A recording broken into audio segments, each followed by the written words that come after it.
Hello and welcome to Locate a Locum's webinar. Thank you all for coming this evening.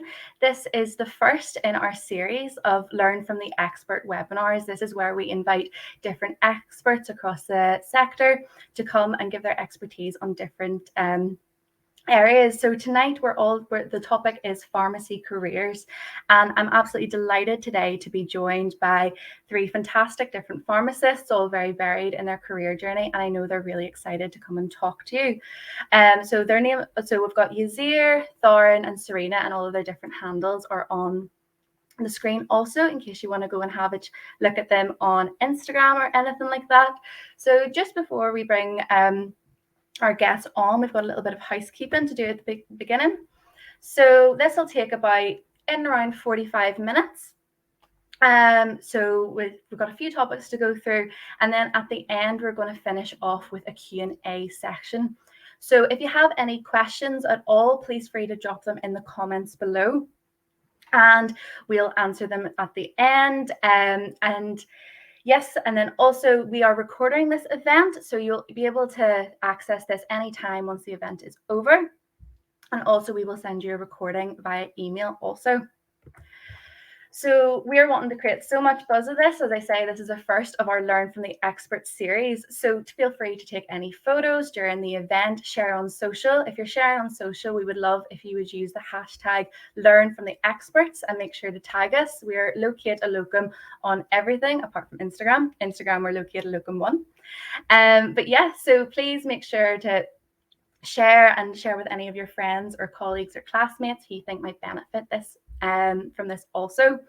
So to kick us off, in terms of questions, just before we bring the guests on, what would you like to get out of the webinar? Let us know if you just leave it in the comments underneath this webinar, and we'll get to it towards the end. So if you bear with me 1 second, I'll invite our lovely guest speakers on. Let me see. Here we are. So I'm going to get the guests to introduce themselves. So firstly, Yasir, you're at the top of my eye line. So do you want to give everyone a brief overview of who you are, what you do, and everything like that? Yeah, so my name's Yasir. I'm a specialist HIV pharmacist, but this is quite recently. So I previously worked for 3 years as an antimicrobial pharmacist. So I do that 3 days a week, and 2 days a week I'm a senior lecturer in pharmacy practice. But alongside this, I'm the director of MicroPharm. MicroPharm is an initiative that I made about 2 years ago. And the main aim was just to provide healthcare education. Mainly it was for trainee pharmacists and pharmacy students, but I've had quite a lot of medical students that find it really useful, as well as nurses. So those are really my 3 roles in a nutshell. Brilliant. Thank you so much. Yasir, so Sarina, you're next in my eye line. So do you want to give yourself a bit of an intro here? Hey everyone, my name's Sarina. I'm just going to call myself a bit of a Pharm-preneur now because I do so many different things in pharmacy. So one of my roles is I'm actually the pharmacy director for Harrods Pharmacy. I'm also a private consultant in the pharmaceutical industry, specializing in medical cannabis. And more recently, I'm looking more into sort of the world of aesthetics and launching a global online health and wellness company at the same time. So it's busy. A few things on the side. I'll do things like pharmacy magazines, articles, social media work, and generally just helping the pharmacy industry to grow as a profession and to give back to all you lovely pharmacists and pharmacists to be. Brilliant. Thank you so much, Sarina. And then last but certainly not least, we've got our industry expert, Thorrun. So do you want to give yourself a bit of an intro there? Hi, so I'm Thorrun Govind. I'm chair of the English Pharmacy Board in England and the Royal Pharmaceutical Society. I am a pharmacist and I'm also a lawyer, so I have quite a varied week. I really enjoy getting to meet so many pharmacists in my various roles. Actually, I support healthcare professionals in a legal light, and I also get involved with media work to do with pharmacy. So I've been doing this for about 10 years now, and it's always good to join events like this and really speak to pharmacists who are on the ground like myself and find out what's going on for them. Brilliant. Thank you so much. So we'll get everybody on the screen now. So to kick off, we've got a couple of topics we're going to go through. So I guess we'll start at the beginning. So Yasir, again, you're first in my eye line. What was it that actually made you want to get into pharmacy what made young Yasir want to get into pharmacy in the first place? So I think quite often people have a lot of like a big story about what really moved them to the pharmacy profession, but I didn't have much of that. I think we quite often forget how young you are when you're making this decision. So when I finished my GCSEs, I knew I was good at sciences. I knew I loved sciences the most, but it was such an early stage in my career, so I didn't know what I wanted to pursue. But I knew that I have 6 pharmacists within my extended family, and my brother's a pharmacist. So anytime I'd want to have some sort of experience for the working world, or what I'd want to see, it'd generally be in a community pharmacy. So it was sort of, I knew that I could use my sciences in the profession. I knew it's a patient-facing role, and I spent a lot of time around other pharmacists. So this is what really led me to pick subjects that would be suited to go for pharmacy for my undergraduate studies. But one thing that I would mention, and this is why a talk like this is really useful, is I never saw the world of pharmacy beyond community pharmacy, like a lot of people. So I only ever knew what a pharmacist does in the community pharmacy. And if I knew about the amount of opportunities that there are out there today, and the amount of opportunities that I'm involved with today, and other pharmacists are involved with, I would have been a lot more excited about the profession. So it sort of felt like a natural route to pharmacy, because my brother wanted me to become a pharmacist as well. But I just didn't know much about the profession. And I think if people could know about the number of opportunities that they are just outside of what they see, so outside of community pharmacy, it makes the profession quite exciting and quite varied. So I would say that it was just because it felt natural, but at the same time, there's just so much to learn about the profession, and there's so much expansion that you could be a part of. No, definitely. I think that's an excellent point you raised, Yasir. Also, that most people think of pharmacists, they think of somebody in your local pharmacy, your chemist, your community pharmacist. But I think from everything that you, and even the brief intros that all of you have gave there, you can see that it's so much more, and it's so much more varied than that. But the bit of family pressure also definitely probably helps steer you in the way at the same time. So, oh, sorry, I think that maybe was a notification on my computer. Apologies for that. But Thorrun, same question to yourself. What was it? I know you're extremely passionate about pharmacy in so many different ways. What was it that sort of instilled that passion in yourself? If you look at who's the most accessible healthcare professional on the high street, that's the pharmacist. You're a 20-minute walk away from your nearest pharmacy. And I always saw it as a way of mixing science, and also there's a business element of being a pharmacist as well, as we've heard from the other speakers tonight. So I think the possibilities with pharmacy are endless, and there's lots of opportunities to use your skills in a different way. So that really is one of the key reasons that I went into pharmacy. And I think as my career so far has really shown, it's been so varied, and the opportunity to go on national TV, for example, and talk about HRT shortages, to being able to represent pharmacists in legal cases has really been so incredible for me personally, and something probably I couldn't have imagined when I was younger still. So I think there's still so much for all of us when we qualify. The possibilities are just endless, really. I know there's just so many different avenues, and thank you for that, Thorrun. And then last but certainly not least, Sarina, was it something similar to either Yasir or Thorrun's story, or was it something very different in how you got involved in pharmacy? Mine was actually really different. So I think I've always been one of those, I don't know, I think my mum might say, oh, you've always known what you've wanted. So none of my parents are in pharmacy or even healthcare.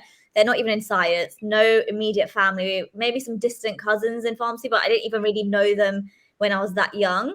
So when I was very young, I'd say like 8, 9 years old, I used to always have like private tuition. just for like exams and school and things like that. And I've always loved science. And as I got a bit older, I think it was when I was about 13, 14, which is very young. So to anyone listening, do not feel the pressure to know what you want to do that young. It's just me. And I always used to think, like, I wonder how they make medicine. So I know a lot of pharmacists and a lot of people outside of pharmacy think that pharmacists are like failed medics, or we all wanted to be a doctor, etc. And that was not me at all. I never wanted to be a doctor, and I didn't get in and chose pharmacy instead. For me, it was always pharmacy or something in science. So we've always had like this medicine cupboard at home, as you do. And you know, when you're sick as a kid, you take medication. And I don't know, I think as I got older, I was used to say, I wonder how they make medicine. When I'm older, I want to be able to make medication. I want to be able to fix things. I want to be able to like help people and things like that. So then it was only when I got a little bit older, I realized, okay, yeah, machines and factories make the medication. So obviously that's how pharmacists led into it. It changed a little bit along the way. So from about 14, 15, when I did my work experience, I knew I wanted to be a pharmacist then. So that's why I did my work experience in places like Boots, for example. Got more experience, a bit more of an insight, and it kind of fueled from then on. And then when I did my GCSEs, again, I've always loved science. When I was doing my A-levels, again, I went into my A-levels that I'm going to be a pharmacist. There was only one time I sort of was thinking of pursuing dentistry. And the only reason I was thinking of changing to dentistry was because I wanted to do facial aesthetics. Whereas now as a pharmacist, I can do the same thing. So I kind of stuck to the pharmacy career, and it's just blossomed ever since.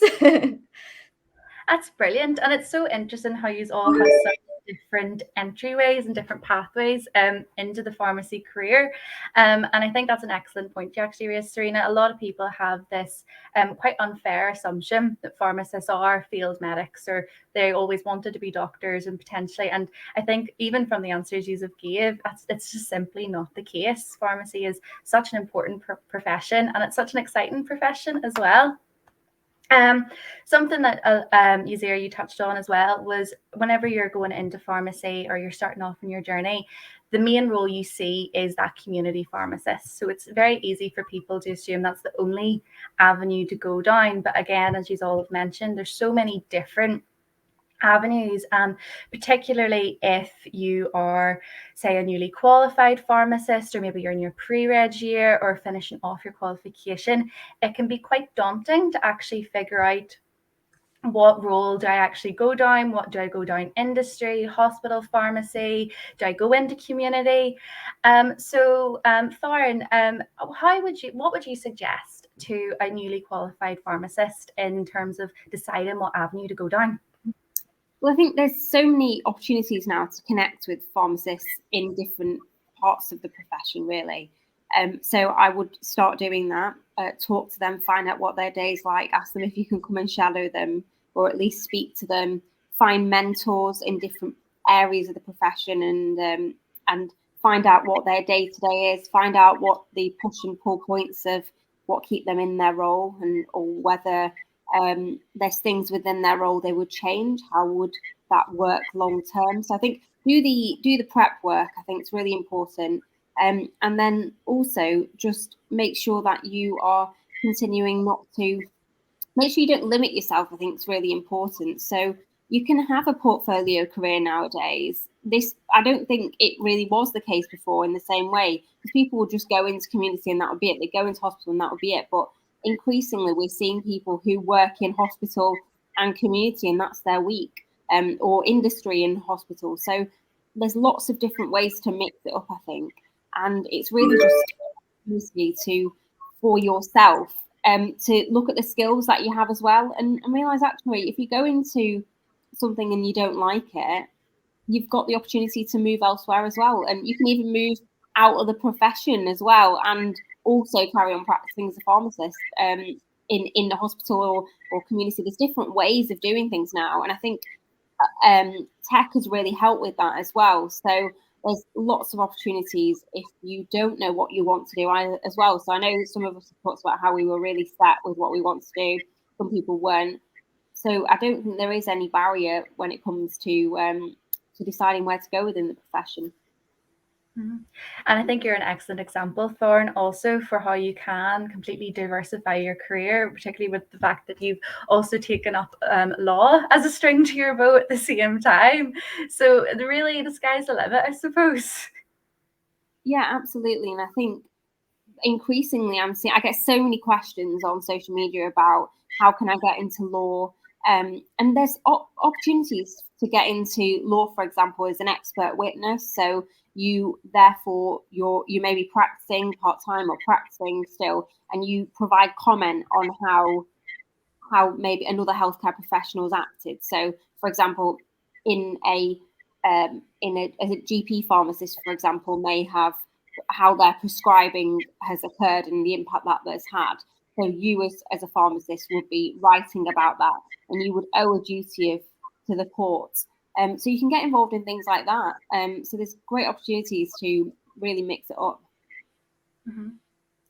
No, that's excellent. And actually, just prior to us coming live on this event, Yasir, we were discussing how you were a prime example of what Thorrun was talking about in that portfolio career, moving from a whole load of different backgrounds.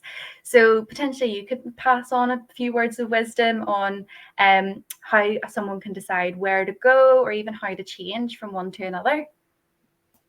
Yeah, so it's a brilliant question because that's something that often happens once you're moving to the stage where you're becoming qualified or you're newly qualified. You don't know much about the roles that are out there, and one thing that I used to do, which was a big mistake, was I was very much focusing on the opportunities that were advertised as summer placements, for example. So if there was nothing advertised, I wouldn't look out for those opportunities. And that's quite often because this is something that I've learned now, is because sometimes there are pharmacy departments, like the pharmacy department at my hospital, that are keen to bring people on board, but because of the service pressures, nothing's advertised. So we quite often get people that reach out to us, to the education and training team, and then they spend a day to shadow a pharmacist. Sometimes they spend an entire week shadowing different pharmacists in different specialities. So the main thing I'd say is keeping an up-to-date CV, keeping an up-to-date cover letter, or what you'd say with regards to an email to the education and training team, and just asking for those opportunities, asking to see if you could spend some time in community pharmacy, asking to see if you can spend some time in hospital pharmacy, and just taking up new opportunities. So one thing that happened with me was when I was working as a junior pharmacist in hospital, the local university was short-staffed, and they actually needed qualified pharmacists to take on students for a hospital visit. So I did that. I actually did that on a day off, and that gave me an insight into how teacher practitioners work. So teacher practitioners generally, they work in practice and they also teach at the university. So that allowed me to meet the teacher practitioner team. It allowed me to get set up with the local university, and it gave me some experience. It gave me some experience teaching, and that really helped when I actually applied for my lecturer role. So that really helped because I actually knew the team. I actually had an understanding of how the hospital pharmacy visits are conducted. So just grabbing any opportunity that comes, and also just reaching out to as many pharmacies as you can, just to spend a day with the pharmacist to see if it's something that you actually enjoy. We recently had an A-level student that actually spent some time with me, and he asked so many questions. He even asked to the point where he was asking, how many days of annual leave do you get? So he was like taking that opportunity to really understand if it's something that he's interested in, if it's something that he can have a work-life balance with. So it's all about just grabbing those opportunities or reaching out for those opportunities. That's what I'd advise. No, that's so true. Just being that little bit proactive. And also, I loved your advice about keeping your CV and your cover letters up to date, particularly as you're moving through your career. Because even particularly whenever you're working through your pre-reg year, like that's a year is a long time, and you gain so many skills during that space of time also, that it's really important not to forget what you've actually achieved in that year. Actually, we have some fantastic resources that I'll send after this webinar is done to anybody who's registered, about advice on how to build a CV, and also on how to interview that's been done by our recruitment experts in-house. So I'll make sure to send that out because that's a really important point as well, Yasir. Thank you. And then again, last but not least, Sarina, what any advice you would give to any newly qualified on deciding what path to go down? I mean, I think at the moment there's just so much pressure on young people, and then you do see people in the industry such as myself, Thorrun, Yasir, who are very qualified, very experienced. We've had portfolio careers. So my message would be, you've just qualified. You don't expect yourselves to be like us right now. I mean, I've been a pharmacist for 9 years. This didn't happen overnight. One thing I would say when you're newly qualified, similar to what Yasir said earlier when he said, look, seek for opportunities, I think networking is probably the most important one. When I was a pre-reg and newly qualified, I went to as many networking events as I could. And that's where you have to make those sacrifices sometimes, because the people you meet and pharmacy itself is such a small world. I've been at events in Birmingham, for example, and people will know who my pre-reg tutor is down in London. That's hundreds of miles away. So you never know who you're going to meet. I'd also say other networking, there's so many options now, but do what you're passionate about. Don't always follow the money. So with pressures nowadays, let's be honest, if you look at social media, you see all these young people, and remember, social media is just a highlight reel. It's not actually real. You see all these people with houses and cars, etc., and they're really young, and there's all this pressure to succeed and achieve all these materialistic things, when really and truly in pharmacy world, do what you're passionate about and do what you actually enjoy. And when you're newly qualified, there's nothing wrong with, as Thorrun said, shadowing different pharmacists in different settings. But if you're going to constantly be chasing the money, because there are different levels of how much you can earn in different sectors, and that will fluctuate depending on what your career is. And look at locum rates, for example. They change. We have COVID vaccination clinics now. You didn't have that back in my day. And there's so many different options. So don't do what your friends are doing. Think, well, my rate was this and I'm getting paid that. You actually have to enjoy what you're doing. And remember, it's a big responsibility. So always do what you're passionate. Network, do what you're passionate about, and always ask a million questions. I get loads of questions on social media. I get loads of people saying, can I have a quick coaching chat? We're more than happy to help. If you don't ask, you don't get, basically. No, that's so true. And then remember, to anybody who's maybe just tuned in late, we are going to be running a Q&A shortly. So if you have any questions, make sure you are dropping them in the comments below, and we will take time to answer them as well. There's an awful lot that we've been talking about. So if you want us to dive any deeper, or anybody in particular to dive deeper into something that they've talked about, just drop it in the comments below as well. So actually, Sarina, I'm going to go back to you because you touched on this slightly. Social media is such an important tool now, and you've sort of discussed some of the perils of it, but particularly for the likes of networking and building the following and having a voice. As you say, pharmacy is a really small community. And actually, all of our panel today have a really strong voice on social media. So is there any suggestions that you would give to, say, somebody who's wanting to start to utilize social media, be it Instagram, LinkedIn, Twitter, whatever, to sort of help further their career, maybe find a voice in the industry? Yeah, so many tips. So I've been on social media my whole life, but I sort of only started the Classy Chemist page, I think probably 3 years ago. So not even at the start of my career, but I've always sort of been on LinkedIn and stuff. I'd say definitely utilize it. There's a lot of negativity about social media sometimes, which I think it can be disheartening.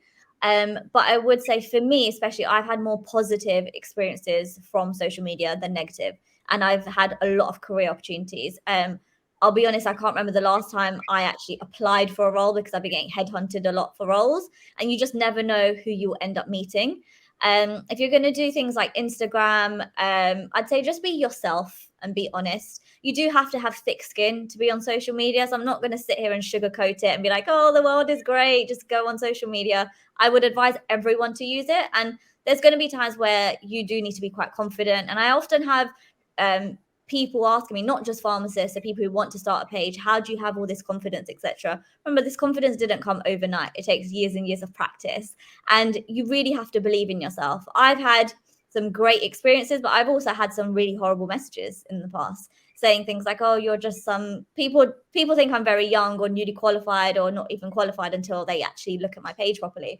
So you're just some young little pharmacist, you don't know what you're doing, etc. I've had some very questionable messages, but at the end of the day, you have to just know to block them out and just ignore it. And what takes a lot of courage is to not retaliate and not to respond to those messages, because as a pharmacist, or if you're a pharmacist to be, you have to remember you are watched a lot. GPHC will look into things, your fitness to practice is on the line. You don't really want to be the subject of someone who's having an argument on social media because somebody didn't like your hair or something like that. It's just not worth it. So sometimes you do have all these fake accounts and these keyboard warriors, I'd say, just don't give into it. Honestly, it's not worth it. What you're going to gain from your social media experience is much more worth it than you being angry for about 5 minutes and having an argument with someone. So my main tip would be just go for it, have thick skin, ignore the haters, and just be yourself and be honest. I think with me, I've had, yes, people sometimes look at me and be like, oh, she works in Harrods or she has this glamorous life. I don't. I really don't. If you've been following me for a while, you'll know that there'll be times I will put up the honesty and say, I don't have a glamorous life. I'm a very normal person. I come from a normal family. I've worked really hard. I work 11-hour shifts in this fancy place.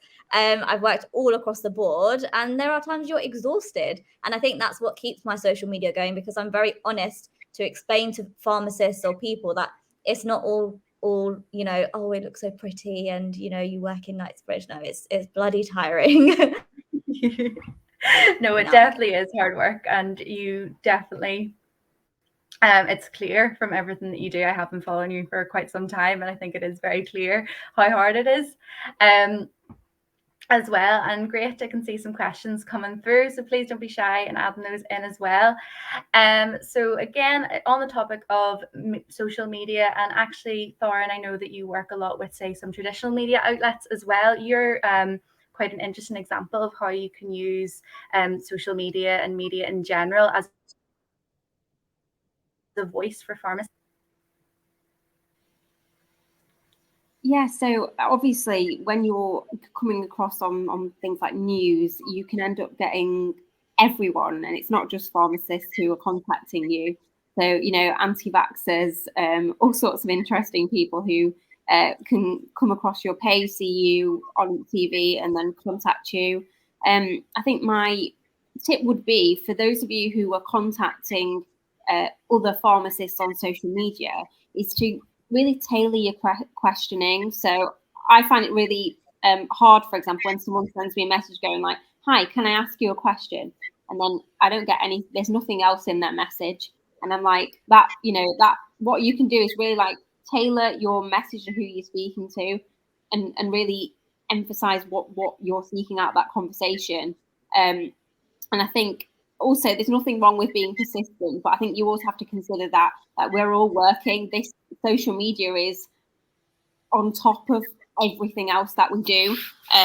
So it's really funny actually, even in the last 2 weeks, for example, I've had really unpleasant messages saying like, oh, you've not responded to something. And I'm just like, well, you know, my priority is the patient in front of me, the court that I'm working in.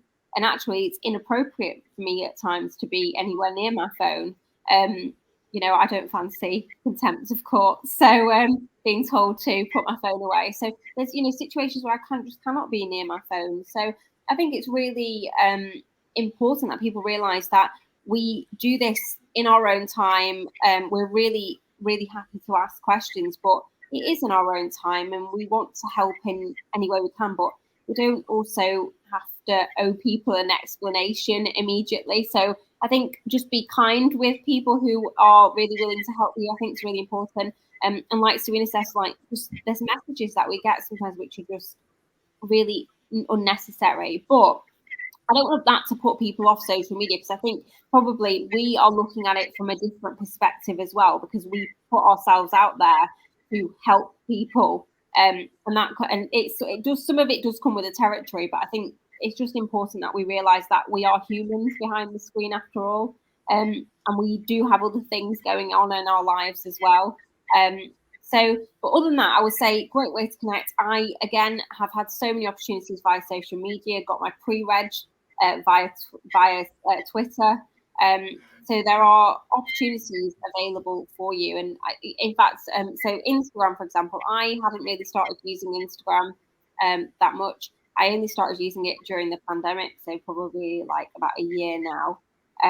So it's a really interesting platform and a great way to connect with people, and obviously a great way. And I know they're talking more about videos more now with Instagram as well. But obviously, with my lawyer hat on, you've just got to be thinking about what you post as well. And also, I mean, recently there was a case with the GMC, for example, where people were in a WhatsApp group so doctors were in a WhatsApp group and they were sharing information there, which was basically very unpleasant. I won't go into too much detail, but they ended up getting given warnings, for example. So I think you've just got to be careful as well, the climates that you put yourself in as well.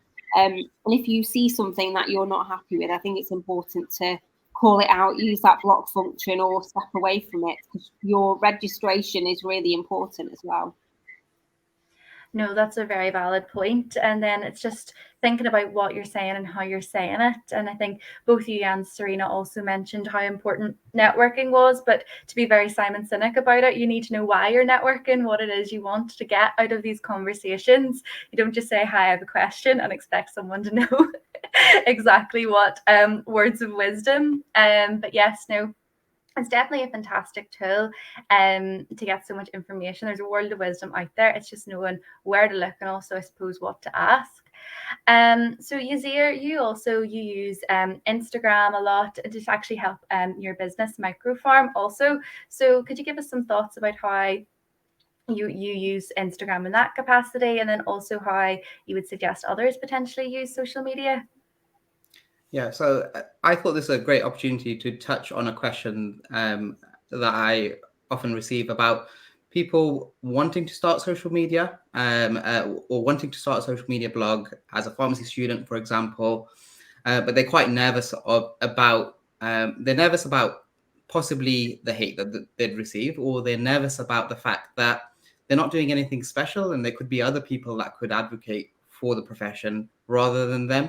And that's something that you often feel. That's something that I felt. I work with plenty of colleagues that are much more experienced than me, and why shouldn't they be the ones that are sharing this knowledge? And really, should I really be the one that's telling you what I do in a day-to-day in my life when I work under much more experienced colleagues? So it is quite nervous to put yourself out there. But the main thing that I would say is that you're in a privileged position, that if you're a pharmacy student, there's thousands of students out there that want to study pharmacy, and you've got an insight into the profession that no one else has. And there's so much for you to share. And don't focus on comparing the tips that other people have, or the fact that maybe someone else could do a better job, because there's so much that you can share that's extremely valuable to other people out there. Once you start working, let's say you're working within hospital pharmacy, or you're working within primary care, people want to know what pharmacists do in primary care.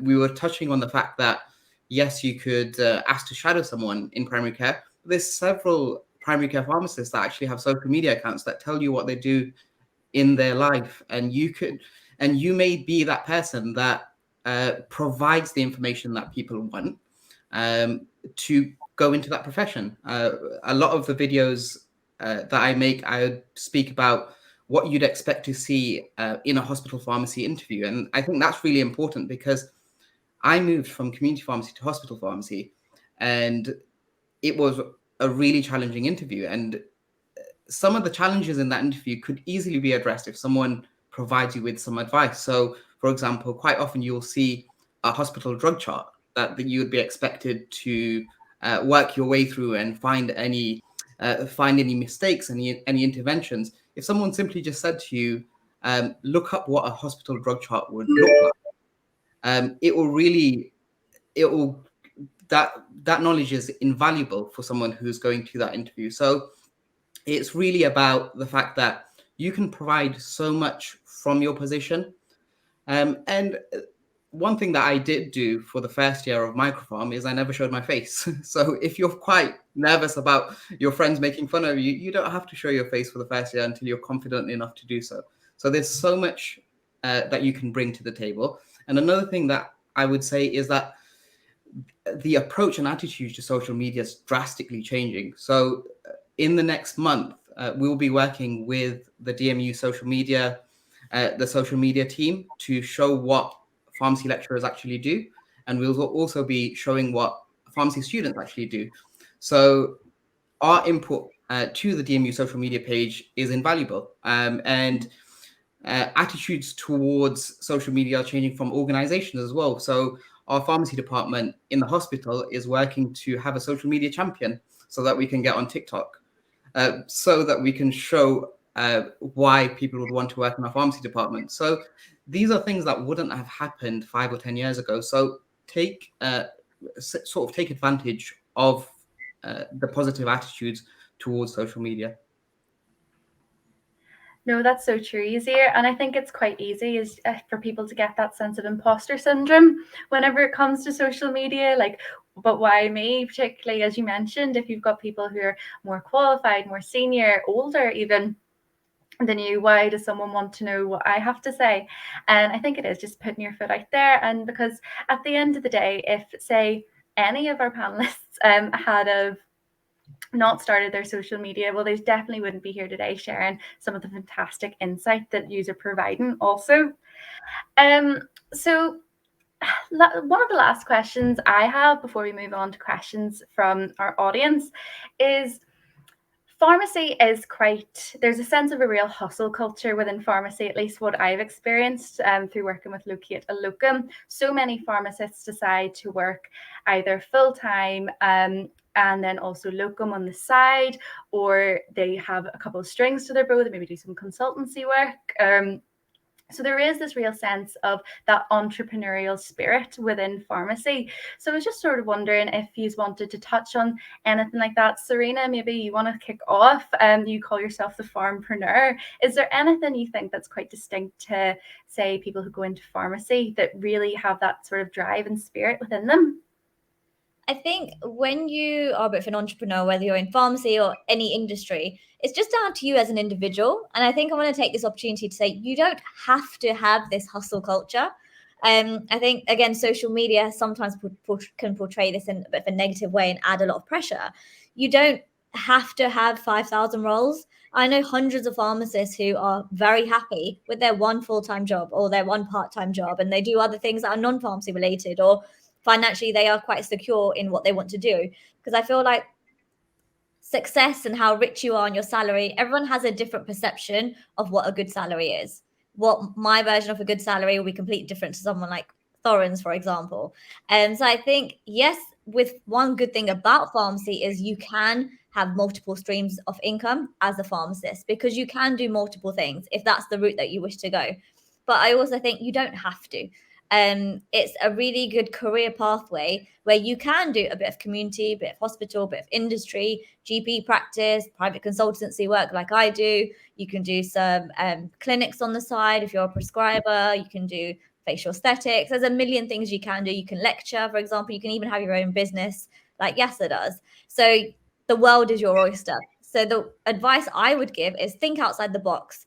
Do something you're passionate about, and do something like, if you think, oh, is this a bit of a crap idea, or I'm not too sure, it probably isn't. You've got nothing to lose. By you not trying, you're losing more, because you're constantly going to be wondering, oh, I wish I did this, I wish I tried that. Believe me, there's a million things that I tried and it didn't work for me. I actually went into hospital pharmacy at one point. As Yasir was saying, he went from community to hospital. That interview I had from community to hospital, it was really difficult.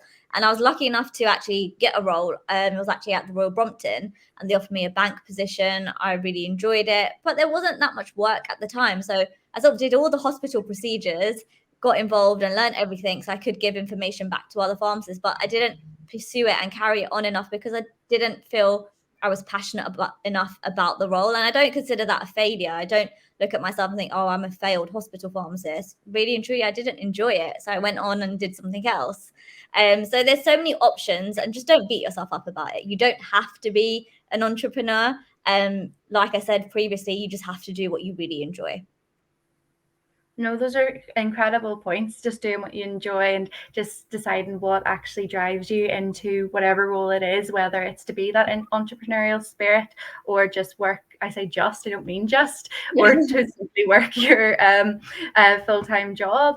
Yasir, you yourself, you did start up MicroPharm, and so you are a little bit of an entrepreneur. So could you even give a bit of an insight into what drove you to diversify your portfolio in that way? Because not all pharmacists are going to start up their own business.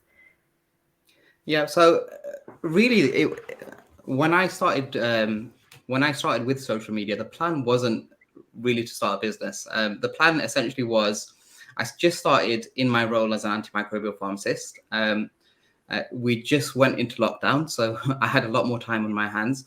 And my main aim was to anonymously post information about different antibiotics, about different bacteria. And what I was doing is it was a way of me to actually revise for my new role and then share that advice with others. And then it grew to a lot larger than I expected. So what tended to happen was it grew to the point where I started conducting webinars, and then I found that trainee pharmacists found it really useful. So that's where it came about. And then I started providing. So I started addressing the fact that students quite often struggle with studying.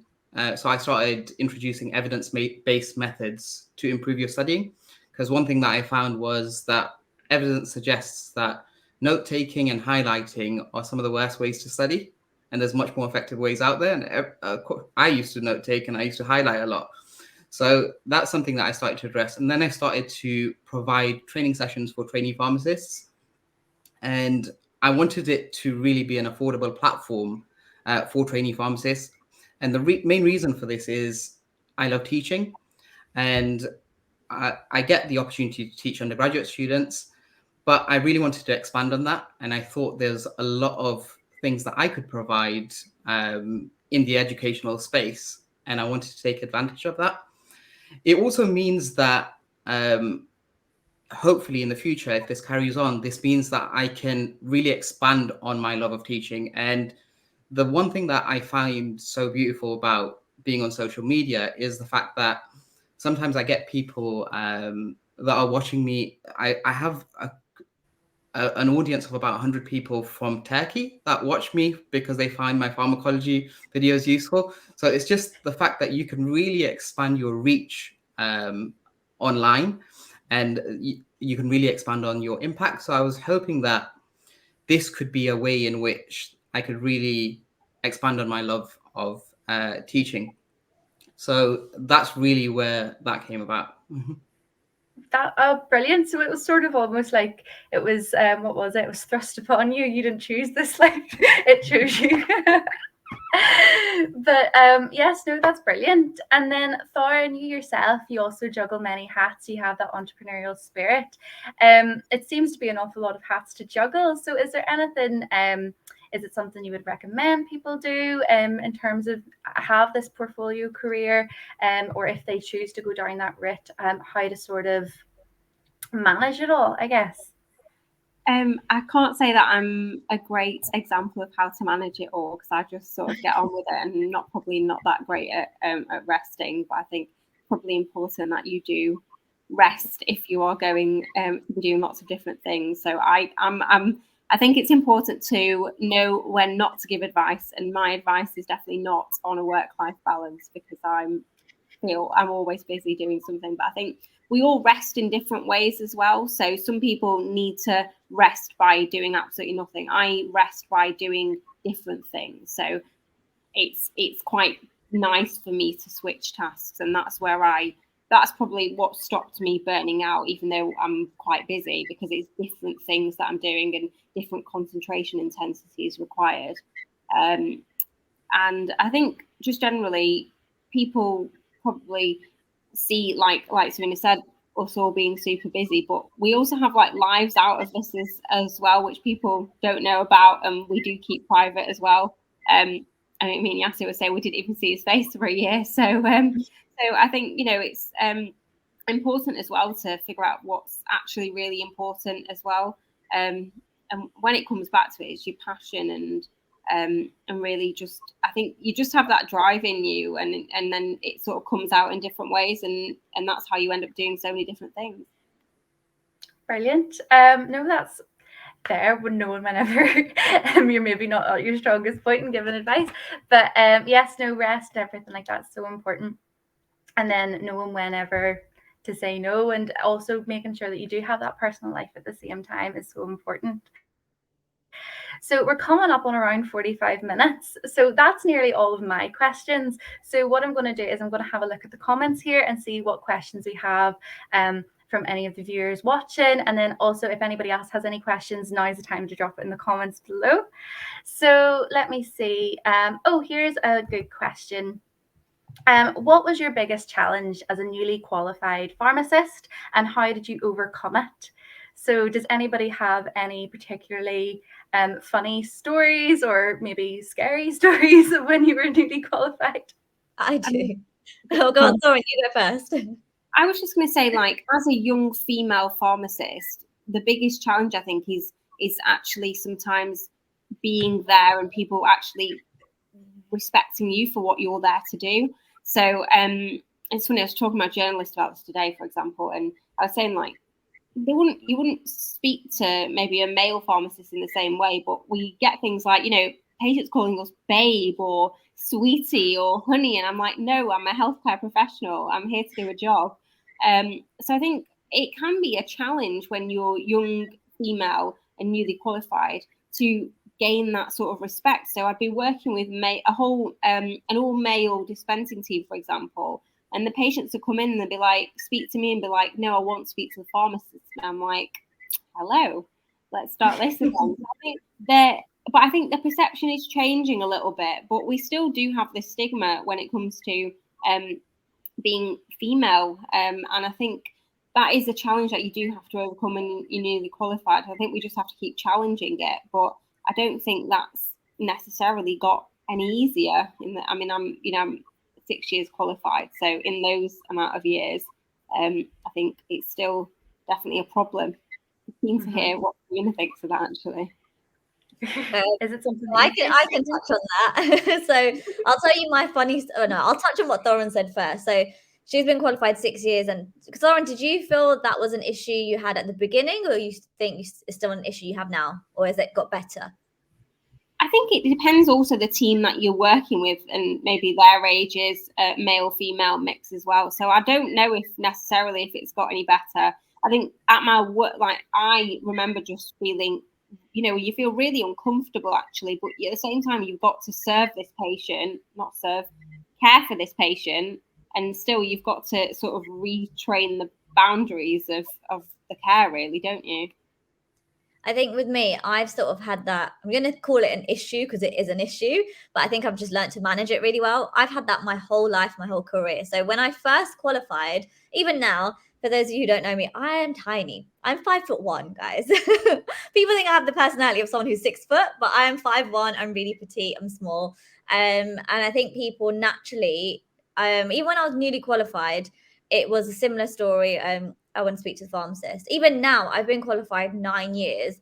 I am actually the youngest in my team. So this is just in Harrods, for example. I'm the youngest in my team, and I'm the most senior. I'm the director of the department. So I'm not just the pharmacist. I'm not just the manager. I'm the director. I've written HR policies. I've done a lot for the department. And also, we have a lot of clients who are very high profile, celebrities, royalty, and also in the UK, because we have a lot of international clients. In the UK, the medical laws are completely different to somewhere abroad, and that's the constant issue we have nearly every day. And comments we get are things like, obviously I've got colleagues who are in their 40s and 50s.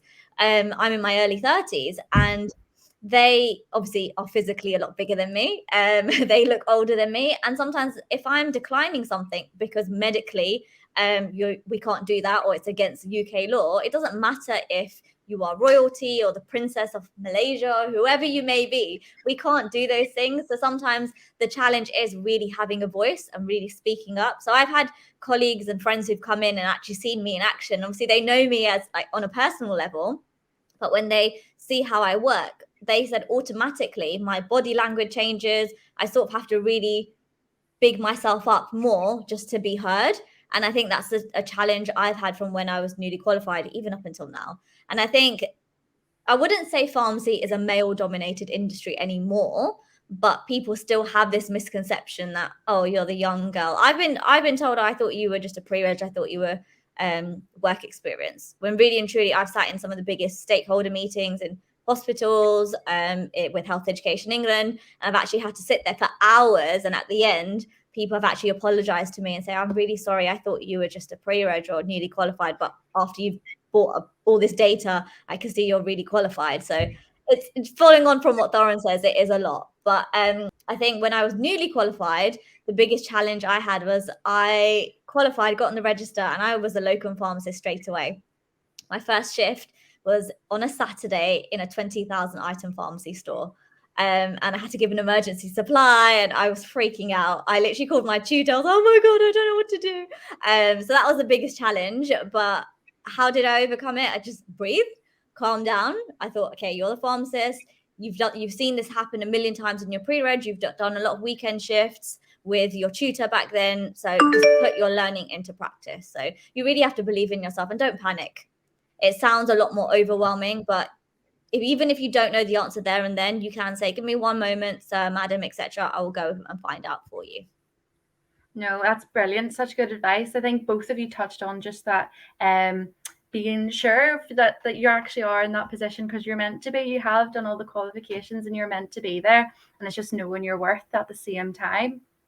So, Yasir, we've had another question here. So aside from going into industry, hospital, or community pharmacy, where else can pharmacists work? So I can only give you my experience, but with regards to, there is a lot of work that you can do in the education sector. So there's always opportunities to be a visiting lecturer, and quite often we have a lot of modules taught by visiting lecturers.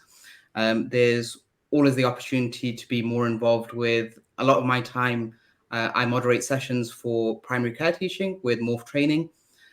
So there is opportunities for you to be involved with and to generate an income from education and training webinars. So that's something that I can touch on aside for industry, hospital, and community pharmacy. That's all that I can give you, because that's literally where my career branches to. But I'd love to see if Sarina and Thorrun, you have more input. I've got loads because I've done so much. Okay, so community pharmacy industry. So when I first qualified, I was a locum pharmacist in both community and hospital.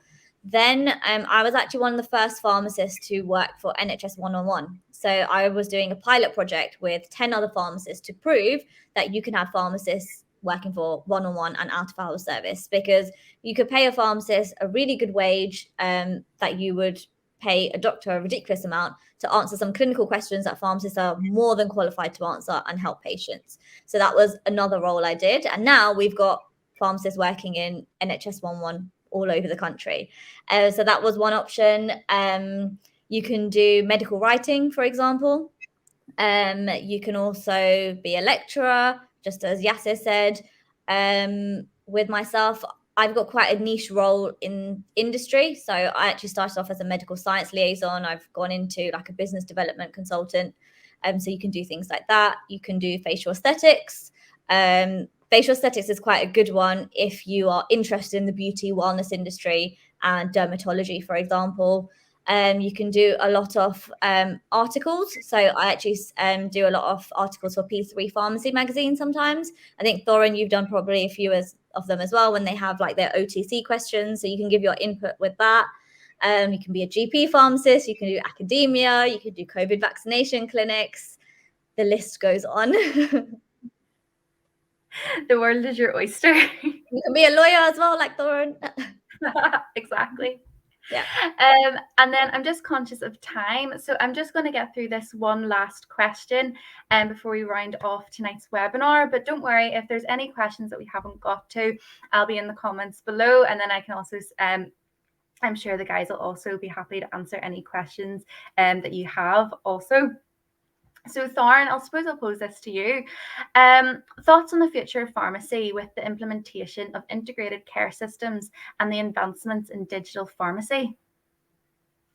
Well, it's frustrating because there's just easy wins that could be done pretty soon in terms of access to read-write records for pharmacists in community, for example. It's frustrating that we don't have access to the full records. I think with the integrated care systems and obviously a focus on what's needed more locally, that's going to be a benefit. But I think, again, with all of this, we've got an aging population, and they need access to healthcare. So I presume many of us still get patients who come in and say to us, oh, I don't know how to get on the internet to do what I need to do. So I can't get my prepayment card because on the internet, because I can't get on there. I can't book my doctor's appointment because I can't use an app. So we end up doing a lot of social care in community, for example, because we cannot, because there are parts of the population, and also due to health inequalities, who can't access digital pathways. So I think there is going to be a massive increase in digital pharmacy. We keep hearing about Amazon being interested in the market. We've seen hub and spoke. And I think we also have to realize now that people want healthcare quicker. They don't want to wait for things. So that is a threat. But I do think as well, there is no substitute for when you're unwell, being able to walk in somewhere and know you're going to get handed that medication in your hand. And when you're unwell and you're vulnerable and you're in that situation, that you can't get rid of that feeling of just knowing that will be there for you. So I think there's a lot of there's future definitely for pharmacists in digital. I know they've been trialing things like maybe we'll have there's trials of how people can use AI, etc. But also I think we have to consider some of the legal aspects of that and how that's going to follow. So there's no easy question when it comes to the advancements in digital pharmacy, I don't think. But apart from the fact that it has to be done because that's the way the population is moving. But with the proviso that we've still got quite an aging population who are going to struggle to connect with it, and we can't leave them behind. No, brilliant. Yasir, Sarina, is there anything that you would add or maybe comment on that Thorrun's mentioned there in terms of the future of pharmacy? I think it's similar to what she said, having an aging population, especially in community pharmacy. Majority of your patients are elderly, even in hospital, for example. So I agree, how will those patients go on an app, order their repeat prescriptions? Because I see it all the time in community. I have patients saying, oh, I've run out of medication. I don't know how to order it. The doctor just does it. So in actual fact, we end up doing it for them, which is something that a lot of practices aren't happy about because they say, oh, patients should order medication themselves to prevent wastage, etc. But if they don't have the ability to, and similar health inequalities, if they don't have access to that, how are you going to tackle that problem? However, on the flip side, talking about advancements in digital pharmacy, the whole aspect of new systems and going online and remote working has actually created a lot more roles for those in healthcare and pharmacists and pharmacy. So, for example, one of my roles, I'm a private consultant, but I work from home. So, yes, technically I'm registered on Harley Street. I work in a very privatized industry. But some of our patients can't come to Harley Street. So that's why we do some of our consultations remotely. Repeat prescriptions is all remote. We have a lot of telephone consultations as well. Obviously, because I work in a medical cannabis sector, a lot of ours has to be video just from an identification purpose. But a lot of the roles I do, creating documents, policies, I can do that from home. And I think if I couldn't do that from home, I wouldn't be doing it in addition to some of the other things I do. Because sometimes physically, I don't have the ability to trek into Knightsbridge all the time or into Harley Street and travel into London like 5, 6, 7 days a week. It gets tiring, but that has allowed me to work from home. And I think also in the pandemic, it's proved that some roles can show that we can be more productive remotely, and it gives people a bit more flexibility. No, perfect. That's so true. Just the flexibility of it all, and it is really a digitized world, so there has to be some movement to that. And then finally, Yasir, do you have any final comments on this last question before we start to wrap up? Yeah, so just touching on some of the hopefully beneficial aspects of the implementation of ICSs in the antimicrobial world. Very recently, we've been working within our local ICS, and we've been able to create a quarterly meeting where we've actually been able to have GPs on boards, dental practitioners on board.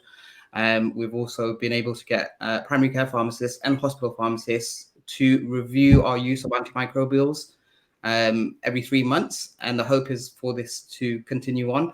So hopefully it can improve relationships between the different sectors. And from an antimicrobial perspective, hopefully we can look at our good practices within different sectors and work better together.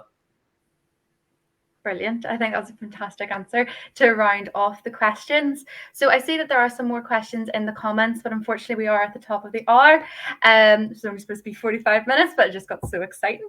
So apologies for keeping anybody behind. But just before we wrap up, as I mentioned at the beginning, this webinar has been brought to you by Locate a Locum. We are a locum service and software provider. You can download the app onto your phone and you're able to work locum pharmacy shifts. That is also something that you can do as if you're still a pre-reg, you're able to sign up. If you're still training, you can either sign up as a pre-reg student yourself, or you can also have the opportunity to work as a pharmacy dispenser in order to gain some experience.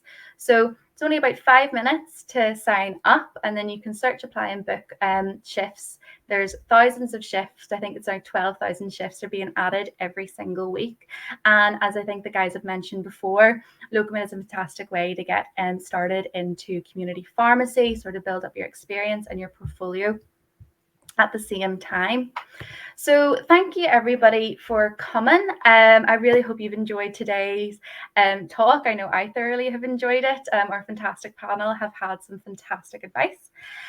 So make sure to share us on social. Make sure you use the hashtag Learn from the Experts. We will be doing a series of these webinars moving forward. So also drop in the comments and let us know if there's any other topics you would like us to touch on in this series. So yes, I will thank you all. I'll let you all go for the evening. And thank you very much. And we'll speak to you again soon. Thank you. Thank you. If you have any questions,